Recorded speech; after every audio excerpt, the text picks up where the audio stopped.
you want to know how to make something that's just real good, this is my special fried chicken recipe.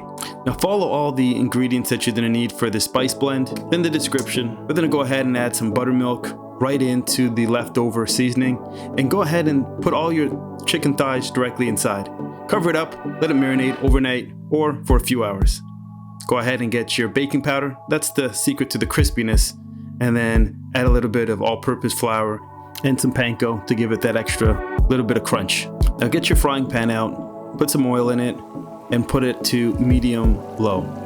You're going to be looking to fry this for about 5 minutes to each side or until golden brown. You get this beautiful piece of chicken and you have to make a sandwich with it, right? And then you have to eat it, of course.